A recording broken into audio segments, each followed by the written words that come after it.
Oscar में नियाज खान। रूस Ukraine युद्ध के 60 दिन से ज्यादा हो गए, लेकिन इससे दोनों देशों को निराशा के अलावा कुछ हाथ नहीं लगा और दुनिया बैठकर तमाशा देख रही है।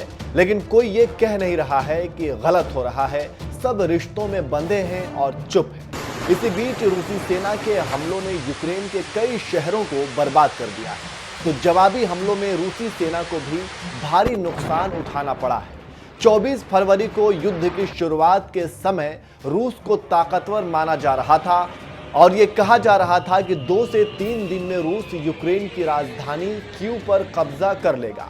लेकिन नाटो देशों के हथियारों के दम पर यूक्रेन ने कड़ी टक्कर दी है। ऐसे में यूक्रेन के कई इलाकों से रूसी सेना को पीछे हटना पड़ा है।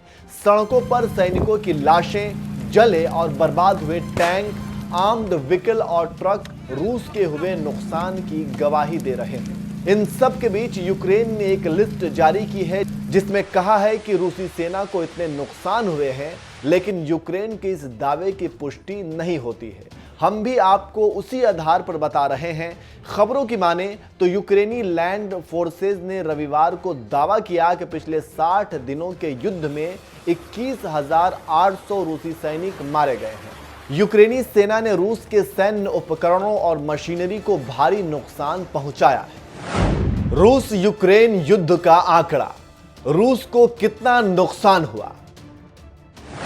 रूस यूक्रेन युद्ध में रूस के 21,800 सैनिक मारे गए। रूस के 873 टैंक बर्बाद हुए। रूसी सेना के 2,238 बख्तरबंद वाहन जल गए। रूसी सेना के 179 विमान तबाह हुए। रूसी वायुसेना के 154 हेलीकॉप्टर नष्ट हुए। रूसी सेना के 408 आर्टिलरी मिट्टी में दफन हुए। तो आप समझ सकते हैं कि रूसी सेना को कितना नुकसान हुआ है।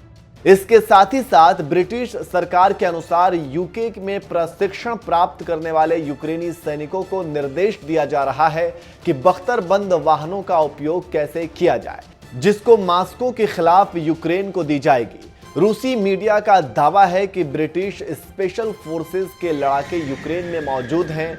रूस की माने तो ब्रिटेन की SAS स्पेशल फोर्सेस के फाइटर्स को कथित रूप से पश्चिमी यूक्रेन में तैनात किया गया है, लेकिन इस बात में कितनी सच्चाई है कोई नहीं जानता। जैसे कि क्यू ने जो आंकड़ा जारी किया है ठीक वैसे ही, लेकिन विश्लेषकों की माने तो अगर युद्ध 2 महीने तक खिंच गया है, इसका मतलब यूक्रेन ने मुकाबला किया है और नाटो ने मदद की है और इस लड़ाई में रूस पिछड़ता जा रहा है। देखना होगा आगे क्या होता है।